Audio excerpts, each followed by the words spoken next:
성령님 좋은 아침입니다. 이 시간 성령님을 초청합니다. 오늘도 내 안에 오셔서 하나님을 기쁘시게 들을 것을 소원하게 해주세요. 오늘 말씀을 통해 구체적으로 무엇을 해야 할지를 깨닫게 해주세요. 깨달은 것을 삶 속에서 실천할 수 있도록 도와주세요. 아멘. 오늘 함께 나누실 하나님 말씀은 창세기 2장 1절에서 17절까지 말씀입니다. 제2장 천지와 만물이 다 이루어지니라.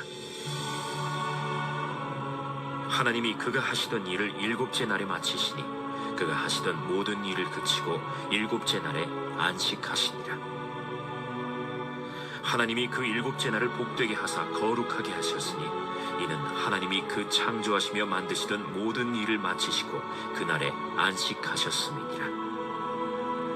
이것이 천지가 창조될 때 하늘과 땅의 내력이니 여호와 하나님이 땅과 하늘을 만드시던 날에 여호와 하나님이 땅에 비를 내리지 아니하셨고 땅을 갈 사람도 없었으므로 들에는 초목이 아직 없었고 밭에는 채소가 나지 아니하였으며 안개만 땅에서 올라와 온 지면을 적셨더라.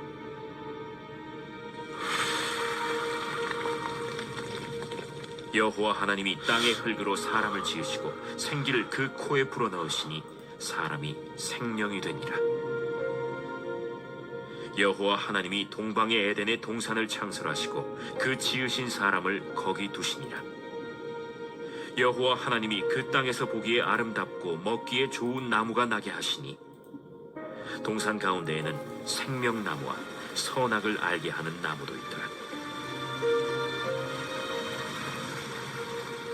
강이 에덴에서 흘러나와 동산을 적시고 거기서부터 갈라져 네 근원이 되었으니 첫째의 이름은 비손이라. 금이 있는 하윌라 온 땅을 둘렀으며 그 땅의 금은 순금이요 그곳에는 베델리엄과 호마노도 있으며 둘째 강의 이름은 기혼이라. 구스 온 땅을 둘렀고 셋째 강의 이름은 히데겔이라. 아수르 동쪽으로 흘렀으며 넷째 강은 유브라데더라. 여호와 하나님이 그 사람을 이끌어 에덴 동산에 두어 그것을 경작하며 지키게 하시고 여호와 하나님이 그 사람에게 명하여 이르시되 동산 각종 나무의 열매는 네가 임의로 먹되 선악을 알게 하는 나무의 열매는 먹지 말라.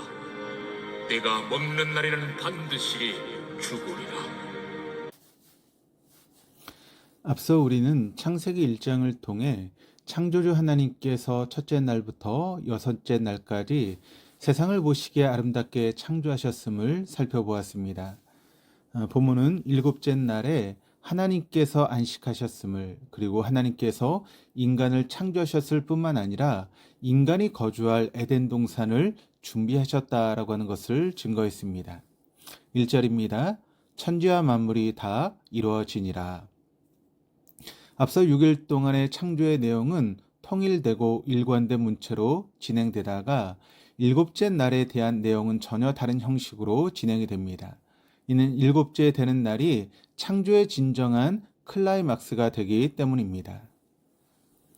다 이루어지니라 라고 번역된 히브리어 칼라는 완성하다 또는 끝내다 라고 하는 의미를 가지고 있습니다. 하나님께서 모든 창조의 사역을 완벽하게 마무리하셨음을 증거합니다.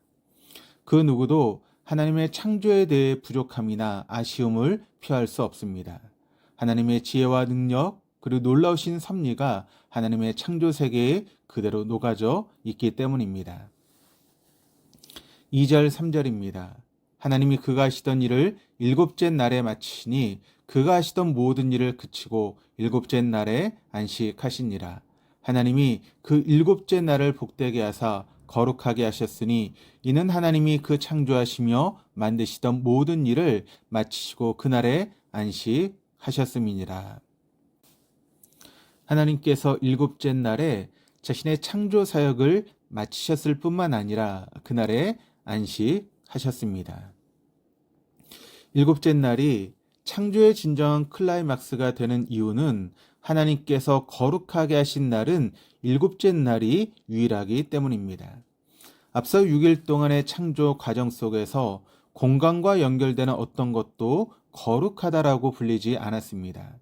거룩하다의 시브리어 동사 카다시는 구분하다라고 하는 의미입니다. 하나님께서 일곱째 날을 거룩하게 하셨기 때문에 안식하는 한 날은 활동하는 6날과 구분이 됩니다. 창조의 의미로서 일곱째 날은 우리에게 창조주와 피조물의 관계를 구분하는 거룩한 날이 됩니다. 우린 6일 동안 하나님이 형상대로 지음을 받은 자로서 모든 생물을 다스린 자리에서 하나님의 대리인으로 살아갑니다. 그래서 우리는 우리의 가능성을 발휘하며 주어진 자리에서 많은 일을 행하고 또 성취하며 만족을 누립니다. 그러나 하나님께서 안식하시고 거룩하게 하신 일곱째 날, 우리는 그날을 구별하여 모든 일을 멈춰야 합니다.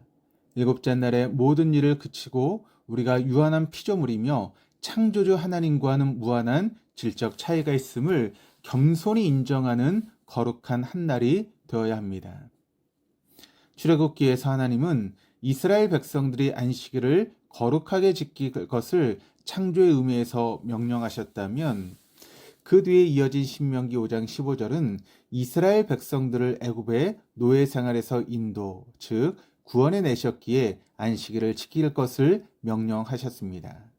즉 안식일이 창조의 의미에서 구원의 의미로 승화된 것입니다. 그리고 주님께서 부활하신 이후에는 안식일이 주의 날, 즉 오늘날 주일로 대체되면서 부활의 의미로 완성되었습니다. 즉 영원한 안식에 대한 소망이 바로 안식일의 주인이신 주님의 부활에 있다라고 하는 것입니다. 4절입니다. 이것이 천지가 창조될 때에 하늘과 땅의 내력이니 여호와 하나님이 땅과 하늘을 만드시던 날에. 4절에서 하늘과 땅을 2번 반복하면서 그 순서가 땅과 하늘로 바뀐 것을 우리가 보게 됩니다. 이를 통해 이전의 1장이 온 우주를 창조하신 하나님께 초점을 맞추었다면 앞으로 내용은 땅의 이야기인 인간을 중심 주제로 내용이 진행되게 된다라고 하는 것을 암시해주고 있습니다. 또 하나 우리가 주목해야 될 표현은 2장 4절부터 하나님을 여호와 하나님으로 표현하기 시작했다라고 하는 것입니다.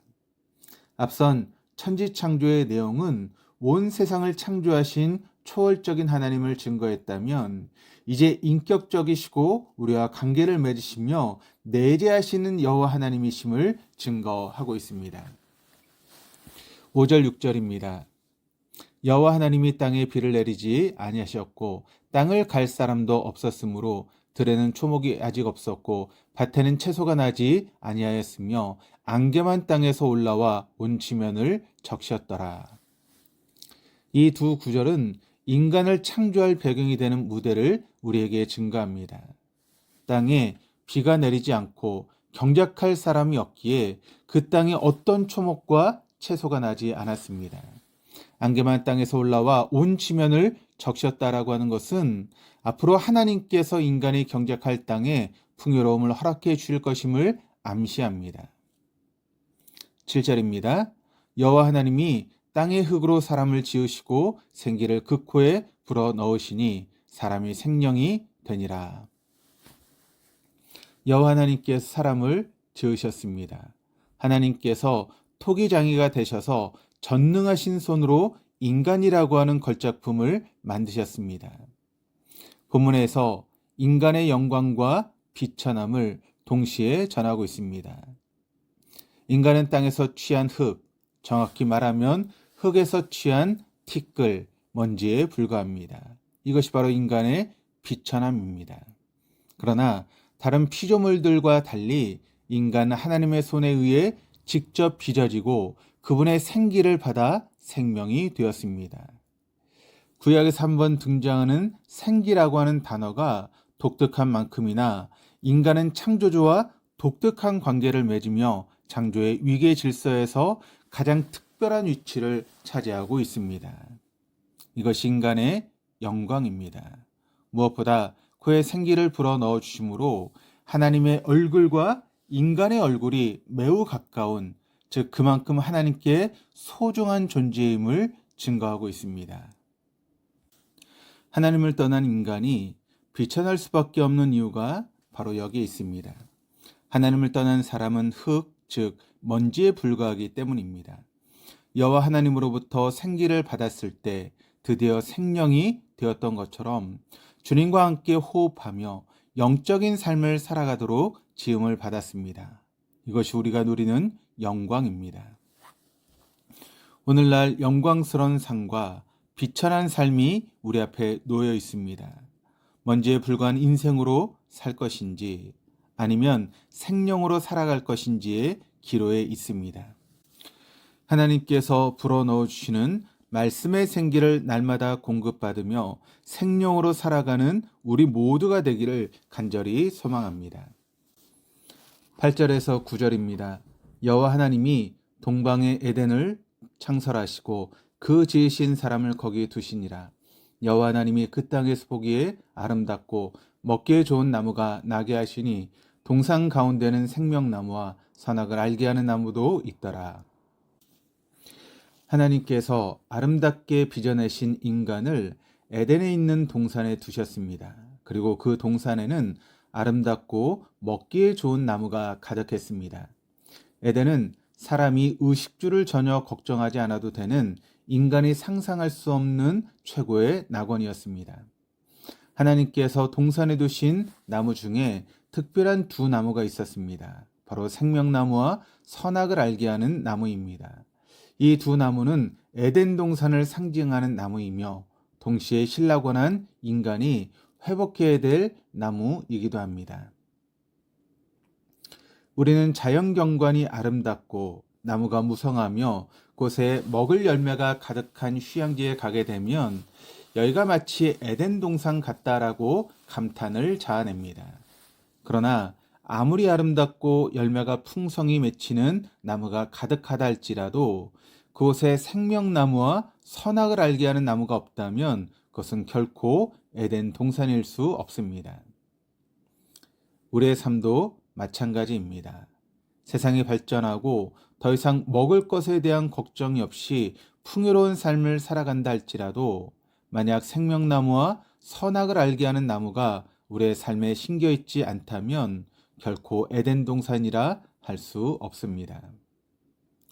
우리의 생명나무가 되시며 또 선과 악을 판단하시고 심판하시는 예수 그리스도께서 우리와 함께 하시며 주님과 동행하는 삶을 살아갈 때 그것이 에덴 동산입니다. 10절입니다. 강이 에덴에서 흘러나와 동산을 적시고 거기서부터 갈라져 내 근원이 되었으니 10절에서 14절까지는 에덴 동산에서 4개의 강이 시작되어 세상에 흘렀음을 증거합니다. 에덴 동산에서 4개의 강이 흘러 온 세상을 적셨다라고 하는 것은 모든 풍요로움이 하나님의 동산에서 비롯되었다라고 하는 것을 증거하는 것입니다. 15절에서 17절입니다. 여호와 하나님이 그 사람을 이끌어 에덴 동산에 두어 그것을 경작하게 하며 지키게 하시고 여호와 하나님이 그 사람에게 명하여 이르시되 동산 각종 나무의 열매는 내가 임의로 먹되 선악을 알게 하는 나무의 열매는 먹지 말라. 내가 먹는 날에는 반드시 죽으리라 하시니라. 하나님께서 동산의 각종 열매를 임의로 먹을 자유를 허락하셨지만 오직 선악을 알게 하는 나무의 열매를 먹지 말 것을 말씀하십니다. 이 명령을 어기는 대가는 죽음이었습니다. 하나님께서는 먹으라는 긍정의 말씀과 먹지 말라는 부정의 말씀을 아담과 하와에게 주셨습니다. 인간은 동산의 각종 열매를 먹음으로 그리고 선악을 알게 하는 열매는 먹지 않으므로 하나님의 말씀에 순종할 수 있었습니다. 에덴은 순종의 동산이었습니다. 절제하게 하나님의 말씀에 순종함으로 하나님의 하나님 되심을 인정하며 하나님의 형상대로 지음을 받은 존재로 살아갈 수 있었습니다. 하나님의 말씀은 결코 사람의 자유를 빼앗지 않았습니다. 오히려 하나님의 말씀에 순종할 때 에덴에서 인간은 참 자유를 누릴 수 있었습니다. 에덴으로의 회복은 곧 순종의 회복입니다. 우리는 반드시 죽으리라는 말씀이 이루어진 세상 속에서 살아가고 있습니다. 우린 하나님이 우리의 주인이 되어 주님의 뜻과 목적을 이루는 순종의 삶이 아닌 내 뜻과 목적을 이루기 위해서 동분서주하는 불순종의 삶이 익숙합니다. 내 삶에 정말 회복되어야 될 것이 무엇인지 돌아보는 하루 되기를 소망합니다. 나는 하나님 말씀에 귀 기울이며 순종의 삶을 살아가고 있는지, 아니면 내 뜻과 목적을 이루기 위해 살아가고 있는지 돌아보십시다. 우리의 심령에 선악을 알게 하는 나무를 심어 하나님과 우리 자신의 차이를 인정하고 잃어버린 낙원을 회복하는 하루가 될 수 있기를 주님의 이름으로 축원합니다. 기도하시겠습니다. 천지와 만물을 창조하신 하나님 아버지, 말씀을 통해 우리가 어떤 존재이며 우리가 회복해야 될 것이 무엇인지를 깨닫게 하시니 감사드립니다. 아담에게 속한 존재이기에 하나님 말씀에 불순종하며 먼지에 불과한 비천한 인생을 예수 그리스도께 속한 존재가 되게 해주셔서 영원한 안식을 소망하며 살아가게 하시니 감사드립니다. 이 땅에서 눈에 보이는 풍요로움이 에덴 동산이라고 하는 세속적인 가치관에 현혹되지 않고 오직 우리의 심령에 선악을 알게 하는 나무를 심어 창조주이시며 구원자 되신 하나님을 의식하며 순종의 삶을 살아가게 하여 주옵소서. 감사드리며 예수 그리스도 이름으로 기도드립니다. 아멘.